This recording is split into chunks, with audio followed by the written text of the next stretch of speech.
Good morning. How are you? Yeah, I know. I feel good. I don't know. I put the Flonase up my nose this morning, and it's reacting differently in my nose. So I'm sniffling a little bit more. I do not have an addiction to anything that goes up my nose. So other than the Flonase, because the Flonase, I had a cold. And I didn't realize I had a cold because my colds happen this way. They start up in my nose. Sinus headache, constant drainage. I know you wanted to hear that, but constant drainage. And then it goes down into my lungs. And then it's coughing and hacking and coughing up and hacking up and just, it's just the worst. And it lasts like a good 5 days. And then I don't know what's wrong with my lungs, but I still have a terrible dry cough that happens far more frequently than it used to. But it'll linger, and I'll be coughing for another 2 weeks more, and then the coughs will die down, and I'll still be coughing, but it'll be less. When I'm taking this Flonase, and it's a wonderful thing, actually, when I get a cold, it starts up in my head, but I don't feel it because there's no sinus pressure. There's no drainage because I'm taking this Flonase, because we thought that maybe one of the reasons why I was coughing so terribly is that I had constant, drainage into the back of my nose passage that goes and connects to everything. And I'll try not to be too gross, but you can't really help it, can you? When you're talking about body stuff. So I did that. And I've been taking it, and nothing happened up here. And then suddenly, sore throat, chest, coughed, congestion, difficulty breathing. So it totally blocked everything that's up here. So what I really need is I need 2 medications, one that stops everything here and one that stops everything down here. And then the cold will have no place to go, and then I'll probably get diarrhea. This is the natural processed coffee. I've discussed it many times. Gosh, it just smells so fun. It's a fun smell. It's a funky, fun smell. It's a wonderfully funky, fun smell. This is the natural processed, which is the bean and the fruit remain whole during a portion of the drying process. So the fruit kind of turns into like a honey kind of consistency, but it's encased in the fruit skin. So there's a lot more fermentation going on than the honey processed coffee that I also enjoy from the Puerto Rican coffee company. So, terrafecoffee.com. Such great coffee. It's beautiful. I'm so glad we discovered it. I wish that they gave tours, but we really didn't have that much time, I guess, when we were down there to... we didn't have much time on the Puerto Rican mainland. Their plantation is like in the middle of the west side of the island. So where all the rainforests are. So it's like perfect for growing this coffee. And it's just great tasting coffee. I just love it. I just love it. So let's see how much of this we get out of here. Oh, I should have put that on top first, huh? Oh wait, no, what am I doing? I'm an idiot. It's on here so we can see how much we get out of it, and then we'll measure our water out, because I can hold 400 in this puppy, and it's getting all the 400. Anyhow.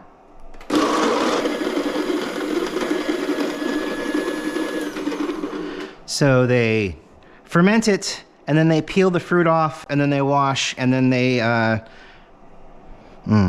roast to order, and then they send it out. So it's just, the process is a lot of fun, and it just makes for a wonderfully fun-smelling coffee that is really nice to drink. I've been doing the Bones Coffee stuff for a minute now, so I'm not quite used to all the static. Bones Coffee's got an oil going through it that minimizes the static, but this is just processed and fermented, and wonderful smelling. It's just got this nice, I don't know. There's like a funky smell to it. It's not like a bad funk, it's more like a Parliament Funkadelic than a bad funk. So I got 34 grams in there. I've got 160 degrees over here. Got a little bit further to go. It is a Thursday. I uploaded a video. It's I don't know. Are any of them short? If you have to sit through it, is it really short? But I did some of the Christmas ornaments, the Star Trek-y Christmas ornaments that I have on my tree. And as I mentioned yesterday, and that's what kind of spurred me to go on eBay and buy the rest of the set. Because I want to see what happens. And then, like I said, I'll make a video of it. But Enterprise is up on top and Kirk's over there, and there should be enough little plugs on the Hallmark ornament plug set to run them, I hope, because I don't think any of them actually came with plugs.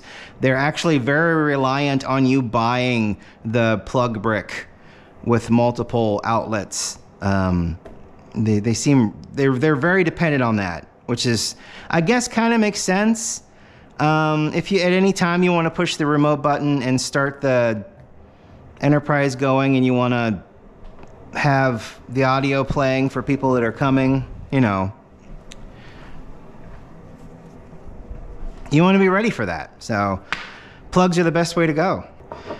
It's funny, I'm on Blue Sky Social, and I follow Bill Corbett. And if you don't know who Bill Corbett is, Mystery Science Theater 3000, he was the second puppeteer to play Crow, both the puppeteer for Crow and Crow's voice. He also played Brain Guy or Observer in the Pearl Forrester years. I think he did a couple more characters in the run, but he's mostly known for Brain Guy and being the voice of Crow during the sci-fi years. Just a funny guy, very smart dude. And I follow him on Blue Sky. And he had this really fun thing where he was talking about Stroopwafel and how it's like not great. How everybody talks great about it, but it's not great. And it reminded me that, like I said, I want to put about 400 in here. So we're gonna just start. A nice even pour.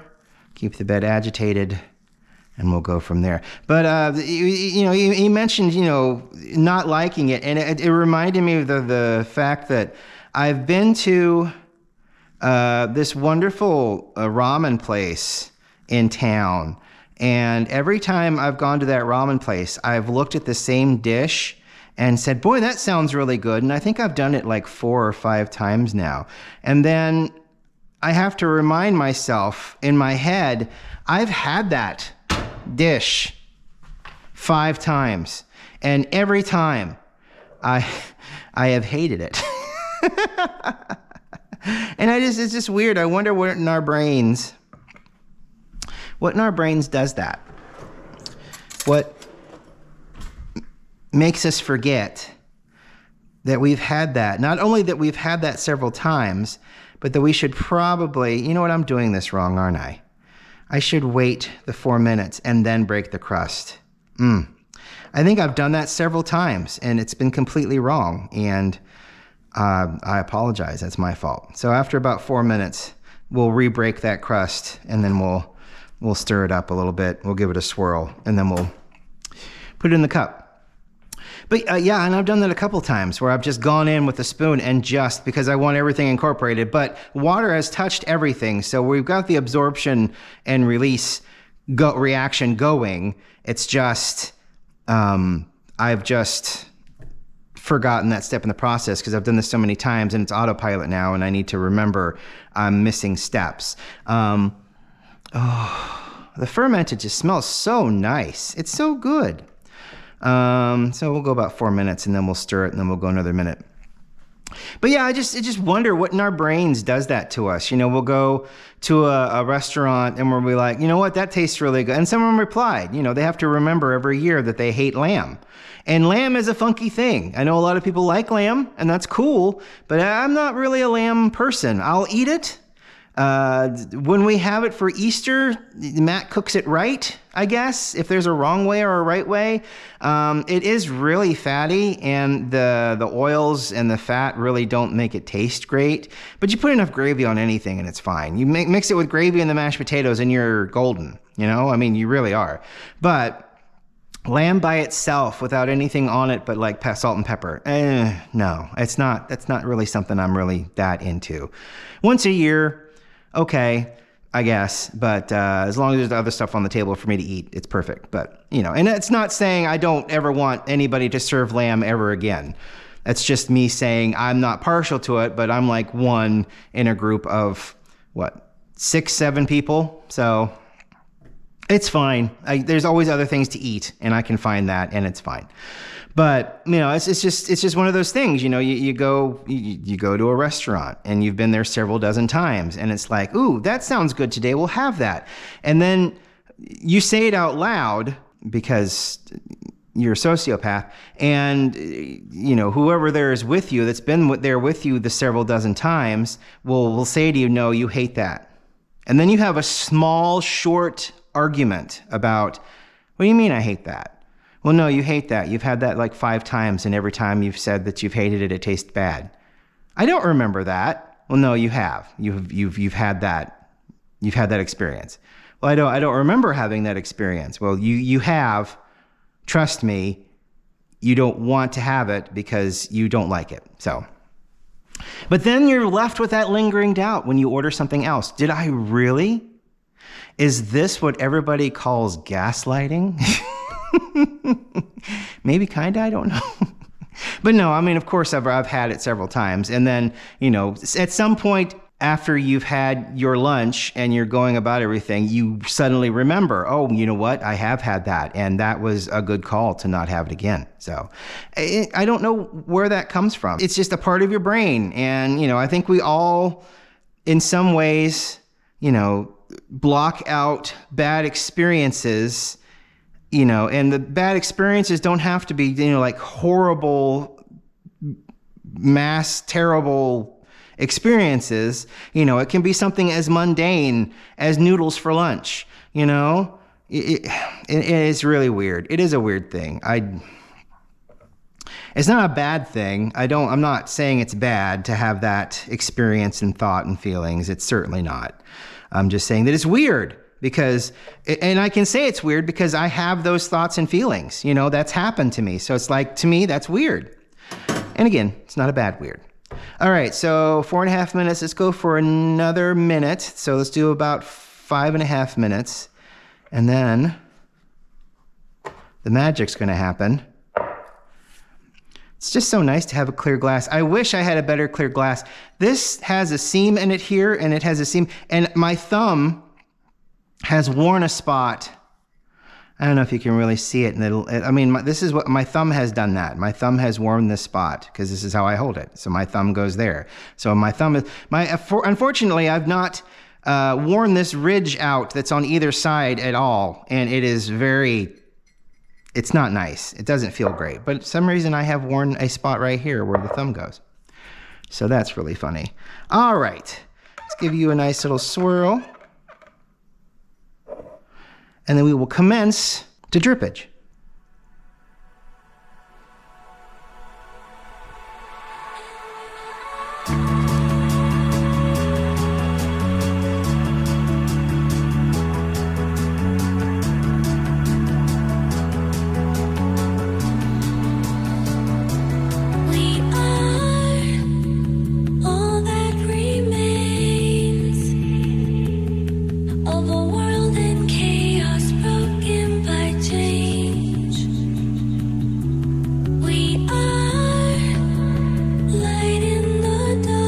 I like it. It's pretty cool. We've got some stuff on the edge here, but it might have something to do with me screwing up the process and breaking the crust too early, that kind of a thing. There are so many different variables these days. So, come to think of it, I don't know if there's been a time when I've had a clean bed for the past couple of months, even with the Chemex.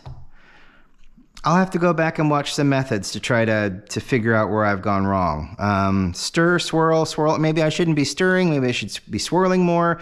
I've lost the plot. I've lost why. So I'll just have to go back and watch some more videos and, you know, twist my arm, pull my finger, you know, I'll go back and I'll watch. But yeah, it would be nice to have some nicer glass see-through mugs, but,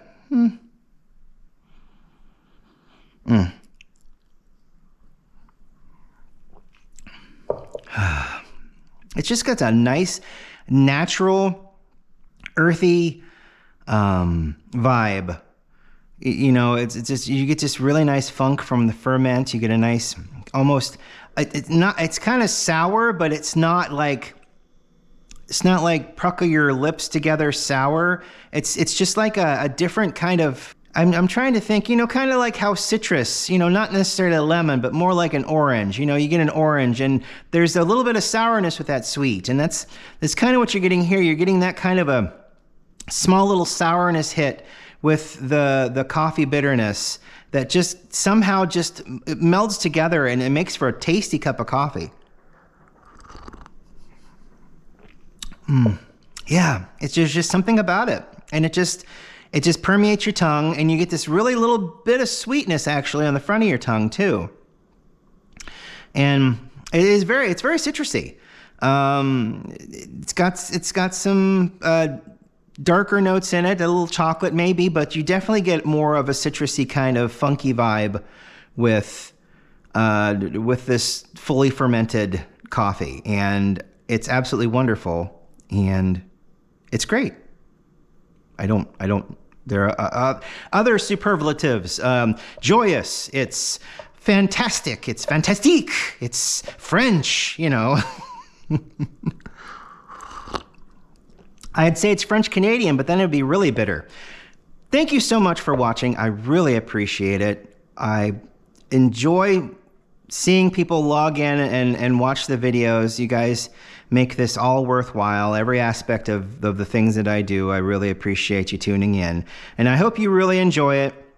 And as we get closer and closer to Christmas, it's closer and closer to the end of the year. And then I'm going to have to maybe sit down and figure out some way to meld together a year in review and have that up by February, because that February will be my official year doing this thing, all of it.